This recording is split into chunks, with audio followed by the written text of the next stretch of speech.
사랑하는 하나님 아버지, 감사합니다. 귀한 하루 허락하시고 또한 저희들을 이 귀한 은혜의 자리로 불러주심을 감사드립니다. 하나님, 저희들 하나님만 바라보게 하시고 하나님 앞에 겸비하며 그 뜻을 구하는 주의 자녀들 될 수 있도록 주님 함께하여 주시옵소서. 이 세상 살아갈 때 우리 마음이 흩어지고 또한 분산될 때가 많지만, 그럴 때일수록 하나님을 바라보고 하나님 가운데 온전히 거할 수 있는 우리 모두 될 수 있도록 주님 역사하여 주시옵소서. 모든 것 감사드리며 우리를 구원하신 예수님의 이름으로 기도합니다. 아멘.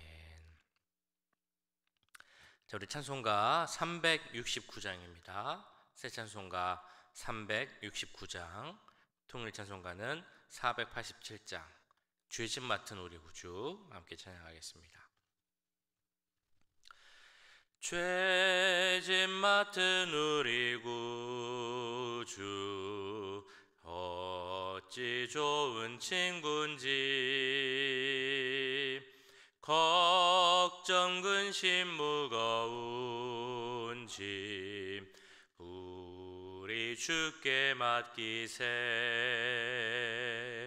주께 고함 없는 고로 복을 받지 못하네.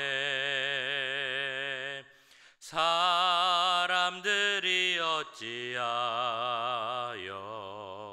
아랠 줄을 모를까. 시험 걱정 모든 괴로움 없는 사람 누군가. 부질없이 낙심 말고 기도드려 아뢰세. 이런 진실하신 친구 찾아볼 수 있을까. 사위 약함하시오니 어찌 아랠까. 근심 걱정 무거운 짐 아니 진짜 누군가. 피난처는 우리 예수, 주께 기도드리세. 세상 친구 멸시하고 너를 조롱하여도 예수 품에 안기어서 참된 위로받게. 1절 다시 하겠습니다. 죄짐 맡은 우리 구주, 어찌 좋은 친구인지, 걱정 근심 무거운 짐 우리 주께 맡기세. 주께 고함 없는 고로 복을 받지 못하네. 사람들이 어찌하여 아랠 줄을 모를까. 아멘. 이 시간 함께 기도하기 원합니다. 기도하실 때 먼저 오늘 수요 예배를 위해서 함께 기도하겠습니다. 오늘은 전도원 신예배로 드립니다. 많은 분들이 모이셔서 함께 오셔서 예배 드릴 때 전도와 또한 영혼 구원에 대한 열정을 다시 한번 품게 해달라고 함께 기도하겠습니다. 또한 목회자들을 위해서, 또 리더들을 위해서 기도하실 때 모든 목사님들 영육간에 강건하고 또한 성령 충만하게 해달라고 기도해 주시고, 또한 김동수 목사님 회복이 온전하게 임할 수 있게 해달라고 기도해 주시고, 모든 장로님, 한수 집사님들, 권사님들 은혜 가운데 거할 수 있게 해달라고 함께 기도하도록 하겠습니다. 사랑해 주님, 오늘 수요예배를 위해서 이 시간 기도드립니다. 예배 가운데 함께 해주시옵소서. 주님, 오늘 특별히 전도원 신예배로 드리게 합니다. 전도부 주간하에서 전도 헌신 예배를 드릴 때 그 예배가 은혜 가운데 드릴 수 있게 하여 주시옵소서. 성령 충만한 가운데 드릴 수 있게 하여 주시옵소서. 무엇보다 많은 분들이 참여하기를 원합니다. 함께 참여해 주시고 무엇보다 그 마음 가운데 전도에 대한 마음 갖게 하여 주시옵소서. 영혼과에 대한 열정을 갖게 하여 주시옵소서. 우리 주위의 가족 가운데 이웃 가운데 아주 주님 모르는 분들이 있다면 오늘의 그 결단을 통하여서 그들에게 복음을 전하게 하시고 하나님께서 우리를 통하여 전하신 말씀을 통하여서 그들의 준비 돌아올 수 있는 귀한 해가 올 수 있도록 주님 함께 하여 주시옵소서. 말씀을 전하시는 목사님에게 함께 해 주시옵소서. 우리 모든 목성객자들을 위해서 기도합니다. 주님 역사해 주셔서 은혜가 오늘 가운데 하시고 강건하게 해 주시옵소서. 피곤치 않게 하시고 주님 무엇보다 말씀의 능력 성령 충만을 가질 수 있도록 주님 역사해 주시옵소서. 김노수 선생님에게 함께 해 주시고 주님 은혜 가운데 온전함을 얻을 수 있도록 함께 해 주시옵소서. 우리 자매님들을 위해서 기도합니다.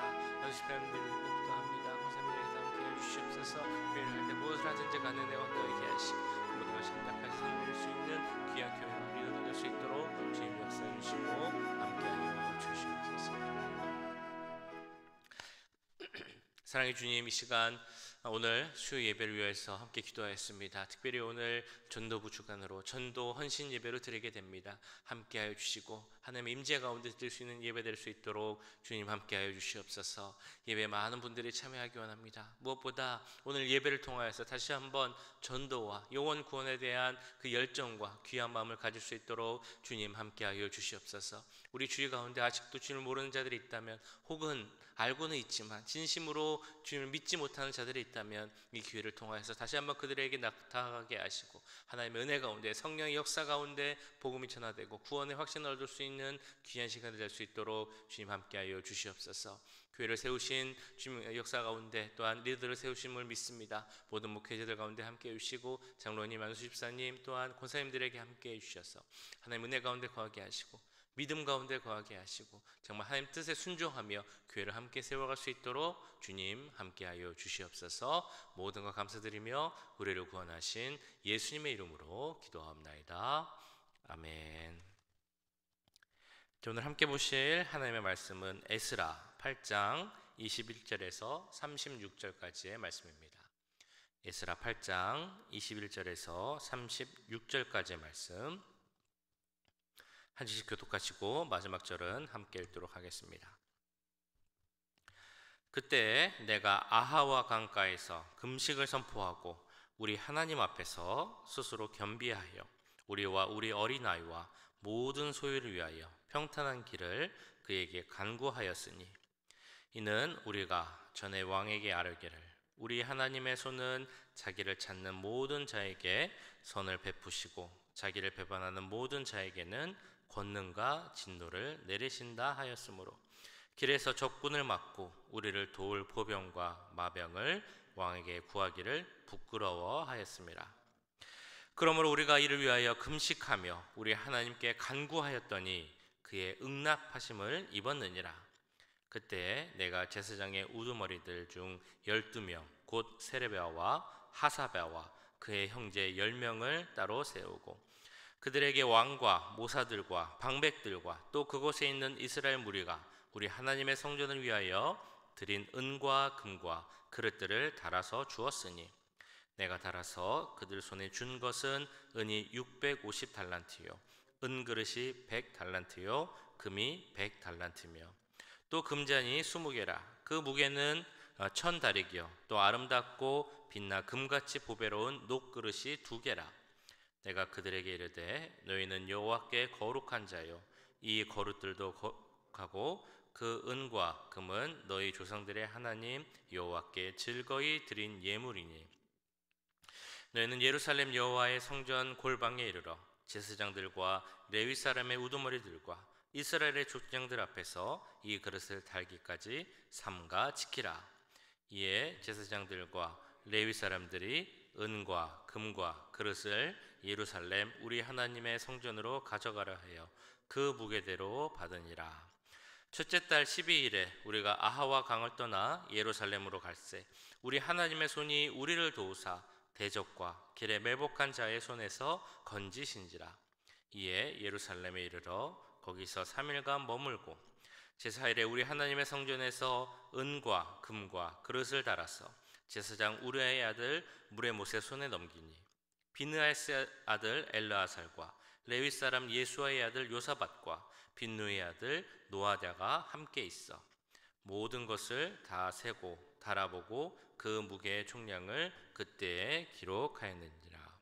사로잡혔던 자의 자손 곧 이방에서 돌아온 자들이 이스라엘의 하나님께 번제를 드렸는데 이스라엘 전체를 위한 수송아지가 12마리요 또 숫양이 96마리요 어린 양이 77마리요 또 속죄제의 숫염소가 12마리니 모두 여호와께 드린 번제물이라. 우리가 또 왕의 주소를 왕의 총독들과 유브라데 강 건너편 총독들에게 넘겨주매 그들이 백성과 하나님의 성전을 도왔느니라. 아멘. 네, 오늘 읽으신 말씀 어제에 이어서 계속적으로 이스라엘로 돌아가는 2차 포로 귀환에 대한 내용 말씀 나누고 있습니다. 포로들을 자기들의 나라로 돌아가게 한 것은 그 당시 거대한 제국을 이뤘던 페르시아가 그 이민족에 대해 펼쳤던 관용 정책이라고 할 수 있겠습니다. 이 관용 정책에는 종교에 대해서도 관용하는, 다 허용해주는 그런 정책이 포함되어 있었죠.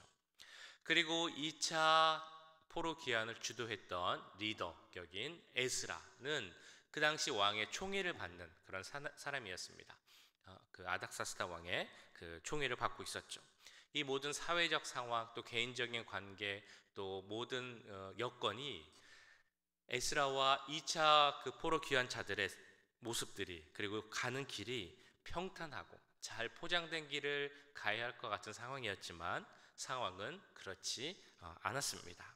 그들이 어떤 길을 가게 될지, 어떤 상황을 만날지, 어떤 어려움과 고난을 겪을지는 아무도 모르는 상황이었죠. 그들이 걱정하는 문제들은 아마 이런 것들이 있었을 것입니다. 이미 1차 포로 귀환이 있었고 그들이 그곳에서 살고 있었지만 아직 그 예루살렘 땅, 팔레스타인 땅에는 이민족들이 많이 살고 있었다. 이방인들도 많이 살고 있었다라는 그런 문제가 있었습니다. 그리고 그들이 갖고 있었던 신앙, 유일신 신앙은 그들이 가는 길이나 어딜 가든지 간에 다른 사람들과 갈등할 수 있는 그런 조건이 되었다는 것이죠. 이전에는 수룹바벨과 함께 4만 명이 넘는 사람들이 갔지만 이번에 2차로 가는 사람들의 숫자는 우리가 보았던 것처럼 그에 비해서는 아주 적은 숫자였습니다. 그들을 도울 군사들이나 어떤 도움의 손길도 없는 상황이었다는 것이죠. 자, 이런 상황, 앞으로 어떤 일이 생길지 모르지만 어려움과 고난이 있을 것이 분명한 상황에서 그들이 한 일이 무엇이었을까? 우리는 21절을 통해서 알아볼 수 있습니다. 그때 내가 아하와 강가에서 금식을 선포하고 우리 하나님 앞에서 스스로 겸비하여 우리와 우리 어린아이와 모든 소유를 위하여 평탄한 길을 그에게 간구하였으니. 21절 말씀을 오늘 좀 잘 살펴보려고 하는데요. 오늘 21절 말씀은 그때라는 그 말로 시작하고 있습니다. 그때가 언제입니까? 그들이 돌아갈 사람들이 다 모여서 모든 돌아갈 준비를 마치고 그리고 모였을 때입니다. 그들이 모였던 곳은 아하와 강이라는 그 강가라고 나와 있습니다. 그 아하와 강은 그 유프라테스 강의 한 지류 정도로 보고 있는데요. 이제 고향 땅으로 먼 길을 가기를 앞서서 그 아하와 강이라는 곳에서 그들이 모여 있었던 것입니다. 그리고 그들이 하기로 한 것, 그리고 에스라가 선포한 것, 바로 금식이죠. 우리 모두 금식을 하자라고 선포를 한 것입니다. 에스라가 선포한 금식, 물론 음식을 안 먹는 것에 초점을 맞춘 일은 아니었을 것입니다. 그가 선포한 금식은 하나님 앞에 기도하자, 하나님께 우리의 모든 마음을 집중하자라는 것이 그 금식의 이유였던 것이죠. 우리가 할 수 있는 그 일의 범위, 우리가 감당할 수 있는 능력을 벗어나는 일을 만나게 될 때, 그래서 하나님의 도우심을 구하고자 할 때 우리가 하는 것이 바로 금식이고 기도인 것처럼 그들도 하나님 앞에 금식을 선포했던 것입니다. 자기들의 귀한 길을 하나님께 의지하기 위하여서 자기들의 모든 귀한 자들, 모든 가족들, 모든 소유들을 하나님께서 지켜달라고 기도하기 위하여서 그들은 금식을 선포했던 것입니다. 앞서 말씀드렸던 것처럼 그들이 가야 했던 길, 그 고향으로 돌아가는 길은 정말 멀고 험한 길이었을 것입니다. 거리로 따져보면, 지금으로 따져보면 약 한 850km 정도 된다고 합니다. 길로만 보면 1100km가 넘고 마일로 보면 700마일 정도가 되는 것이죠. 제가 700마일이 되는 곳이 어디일까 생각을 해봤는데 딱 이렇게 생각나는 곳은 없더라고요. 그래서 대충 살펴보면 샌프란시스코 정도까지가 400마일이 되고 한 유타 정도 되는 곳이 700마일이 좀 안 된다고 합니다. 그 길을 험한 광야길을 가야 되는 것이죠. 그 기간이 얼마나 걸렸느냐 살펴보면 1월에 출발해서 5월에 도착을 했다고 합니다. 즉 4개월 동안 가게 된 것이죠. 그 길 동안 광야길을 가면서 그들을 노리는 많은 도적들이 있었을 것이고, 또 낮에는 더위와 밤에는 추위와 쌓여야 했을 것입니다. 먹을 것, 마실 것이 고민이었을 것이고, 또 그들을 공격하는 많은 질병과 어려움에 맞서 싸워야 했습니다. 이런 상황에서 그들이 해야 했던 것, 그 어려움을 생각하면서 그 공동체의 안전을 위해서 금식하며 기도해야 했던 것이죠. 금식하며 기도하는 것, 하나님께 마음을 집중하자는 그 모습이라는 것을 우리는 알 수 있습니다. 금식을 통해 얻을 수 있는 유익이 무엇입니까?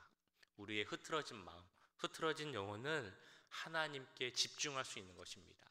하나님과 멀어졌던 관계를 다시 회복하고 분산되었던 마음을 하나님 앞에 모을 수 있는 것이 바로 이 금식 기도의 장점이다라고 할 수 있겠죠. 우리가 일상생활을 살아가다 보면 우리 마음이 하나님 앞에 모이지 않고 분산되는 생각을, 경험을 많이 하게 됩니다.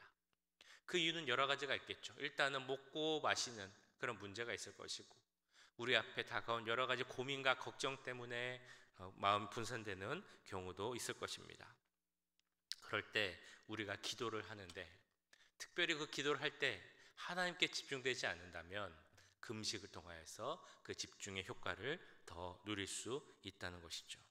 그래서 에스라는 금식을 통하여서 하나님께 우리가 마음을 모으고 기도하자라고 강조하고 있는 것입니다. 이처럼 우리가 인생 가운데 혹시라도 문제를 만나게 된다면, 앞으로 다가올 어려움과 고난이 예상이 된다면 우리는 하나님께 그 마음을 집중하는 것이 필요합니다. 근데 우리는 보통, 우리의 모습은 보통 그렇죠. 문제가 다가오면 하나님께 집중해야 되는데 하나님께 집중하지 않고 어디에 집중을 합니까? 그 문제에 집중을 하고, 그리고 문제를 풀어나가지 못하는 내 자신에게 집중하는 경향이 있습니다. 그러나 중요한 것은 그럴 때 주님 앞에 집중하는 것이죠. 금식이 그 집중함에 있어서 좋은 수단이 될 수 있다는 것입니다. 그런데 금식할 때 또 중요한 것이 하나 있습니다. 바로 21절에 계속해서 나오는 것처럼 하나님 앞에 겸비한 마음을 갖는 것이다 라고 할 수 있습니다. 겸비하다, 그 원래의 말 뜻은 엎드리다, 무릎을 꿇다, 그런 의미라고 합니다. 누군가 앞에서 무릎을 꿇고 엎드리다라는 것은 전적인 복종과 공경, 나를 낮추고 그 상대방을 높이는 그 의미가 있습니다. 그래서 하나님 앞에 겸비하였다라는 것은 나를 낮추고 나의 교만한 모습을 다 버리고 오직 하나님만 믿고 섬기고 따르겠다라는 섬김과 순종의 표현이라고 할 수 있겠죠. 구약 성경에서는 겸비함을 표현할 때 보통 회개의 그 모습을 함께 연결해서 이야기했습니다.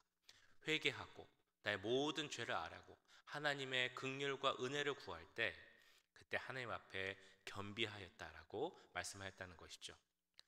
그러나 그렇다고 해서 겸비라는 것 자체가 꼭 회개라고 생각을 할 필요는 없을 것 같습니다. 겸비라 함은 나는 아무것도 못합니다. 이 모든 것을 할 수 있는 분은 하나님밖에 없습니다라는 순종과 철저한 의지의 마음을 나타낸다라고 볼 수 있겠죠. 그러니까 오늘 아하와 강 앞에 있는 이스라엘 백성들, 그리고 에스라, 그들이 하나님 앞에 겸비하였다라는 것은 지금 우리가 왜 이 땅에 있을까, 왜 이 강 앞에 있을까라는 것을 돌아보며 그 가운데 함께 하셨던 하나님의 역사 가운데 겸비하고 있는 것이죠. 그리고 앞으로 우리에게 다가올 고난이 있지만 하나님 의지하면 하나님께서 함께 하신다라는 것을 믿으며 하나님 앞에 엎드려 나아가는 것이 바로 겸비함의 모습이라는 것입니다. 이런 겸비함을 갖춘 자라면 가져야 될 모습에 대해서 이어지는 22절 말씀을 보면 우리는 알 수 있습니다. 22절, 이는 우리가 전에 왕에게 아뢰기를 우리 하나님의 손은 자기를 찾는 모든 자에게 선을 베푸시고 자기를 배반하는 모든 자에게는 권능과 진노를 내리신다 하였으므로 길에서 적군을 막고 우리를 도울 보병과 마병을 왕에게 구하기를 부끄러워하였습니다. 에스라는 왕의 신뢰를 받는 신하다라고 말씀드렸죠. 아닥사스다 왕의 전폭적인 지지를 받았습니다. 무엇이든 구하는 대로 주겠다라고 그 왕이 이야기했죠. 그에 대해 에스라가 무엇이라고 얘기를 했습니까? 도움을 구하지 않았습니다.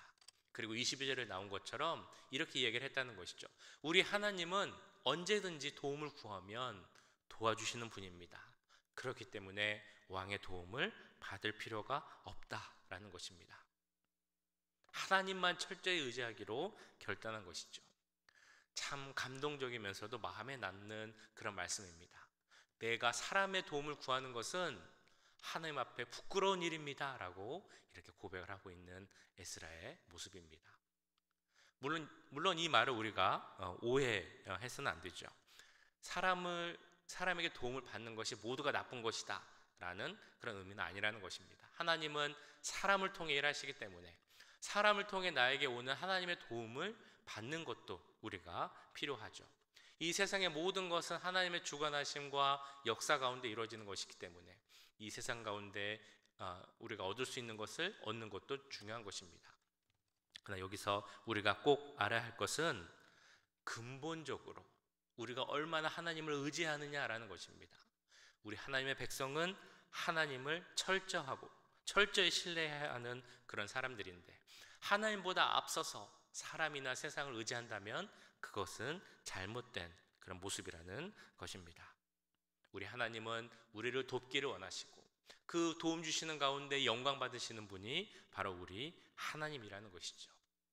그래서 우리의 고백 가운데 나와야 할 것은 바로 이러한 시편의 고백일 것입니다. 나의 도움이 어디서 올꼬? 나의 도움은 오직 천지를 지으신 여호와에게서로다. 이런 고백이 우리 가운데 나올 수 있기를 원합니다. 마지막으로 이런 고백을 했던 사람들 여호와 하나님 앞에 간구하였다라고 나오고 있습니다. 21절 마지막 부분에 나오고 있는데요. 주님 앞에 간구하였다. 근데 여기서 중요한 것은 주님은 우리의 모든 필요한 것을 아시지만 그럼에도 우리는 간구해야 한다라는 것입니다. 예루살렘으로 돌아가는 포로들, 그들 앞에 어떤 어려움이 있을지, 그들에게 무엇이 필요할지 하나님은 물론 알고 계셨겠지만 그럼에도 에스라와 이스라엘 백성들은 하나님 앞에 또한 간구하였다라는 것입니다. 하나님은 다 알고 계신데 왜 우리는 또 금식하고 간구해야 하는가? 이런 생각을 할 수도 있겠죠. 그 이유는 하나님께서 간구하심을 원하는 이유는 우리가 더 하나님께 기도하기를 원하시기 때문입니다. 기도하면서 하나님께 나오기를 원하시기 때문이고 하나님과 만나기를 원하시기 때문이고 그래서 하나님의 뜻을 알기를 원하시기 때문입니다. 그 하나님이 내 뜻이 돼서 그대로 살기를 원하시기 때문이고 그런 자에게 준비된 큰 축복과 형통이 있기에 하나님께서는 우리가 간구하기를 원하고 계시는 것이죠. 그래서 그 에스라와 이스라엘 백성들은 하나님 앞에 믿고 간구하였습니다. 그 믿음의 간구의 결과가 무엇입니까? 23절, 31절에 나오죠. 23절 보시면 그러므로 우리가 이를 위하여 금식하며 우리 하나님께 간구하였더니 그 응답하심을 입었느니라. 31절입니다. 정월 12일에 우리가 아하와 강을 떠나 예루살렘으로 갈새 우리 하나님의 손이 우리를 도우사 대적과 길에 매복한 자의 손에서 건지셨다. 하나님은 에스라와 이스라엘의 기도에 응답하셨습니다. 그래서 그들이 안전하게 예루살렘에 도착할 수 있도록 도우셨다는 것이죠. 근데 여기서 우리가 봐야 할 것은 하나님께서 도우셨다라는 것의 의미가 가는 길에 아무 일이 없었다 이게 아니라는 것입니다. 대적도 있었고 매복한 자들도 있었다라는 것이죠. 그러나 하나님이 도우셔서 거기서 건지시고 아무 일 없이 예루살렘에 도착했다는 것입니다. 우리의 삶의 모습도 그럴 것입니다. 우리의 삶에 아무 일도 없고 평탄한 길을 가는 것만은 아니라는 것이죠. 힘들고 어려울 때가 있다는 것입니다. 그러나 우리 하나님께 믿고 기도하고 간구할 때 하나님께서 항상 우리를 도우시고 그 모든 것을 이기게 하시겠다라고 약속하셨습니다. 그 믿음의 기도를 드리는 우리가 되기 원합니다. 나의 도움이 어디서 올까? 이 천지를 지으신 우리와 함께 하신 하나님이로다 라는 그 믿음의 고백 가운데 하나님만 의지하며 나아갈 수 있는 우리 모두가 되기를 주님의 이름으로 간절히 축원합니다. 오늘 말씀 기억하시면서 함께 기도하도록 하겠습니다. 오늘 말씀 보았던 것처럼 하나님만 의지하고 또한 기도하며 그래서 순종함으로 나아가고 하나님의 일하심을 도우심을 경험할 수 있는 우리 모두가 되게 해달라고 이 시간 함께 기도하겠습니다.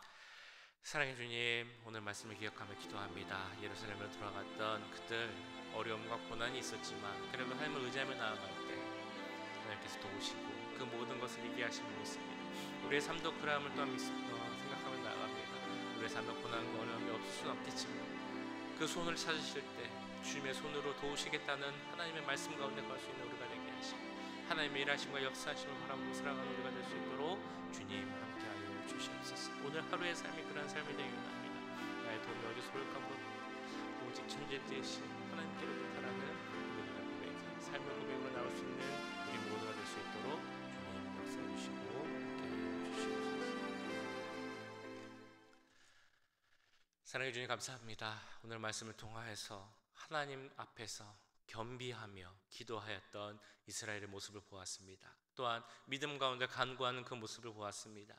주님, 저희들도 하나님의 백성으로서 항상 주님 앞에 겸손하고 겸비한 모습으로 서기 원합니다. 하나님께 철저히 의지하며 도움을 구하는 우리의 모습을 갖기 원합니다. 주님, 우리가 이 세상을 살아갈 때 어려움이 없을 수는 없겠지만 그러나 찾으실 때마다 항상 함께 하시고 돕겠다는 그 하나님 말씀 의지하며 나아가는 우리 모두가 될 수 있도록 주님 역사하여 주시옵소서. 하나님 약속하셨기에 그 주님의 도움의 손길이 우리 가운데 항상 임하게 될 줄을 믿습니다. 그 도움에 의지하여서 모든 것을 이겨내게 될 줄을 믿습니다. 주님 함께 해주시고 특별히 오늘 하루의 삶도 주님을 바라보며 나의 도움이 오직 하나님께로만 온다는 믿음의 고백이 넘칠 수 있는 귀한 하루의 삶을 될 수 있도록 주님 함께하여 주시옵소서.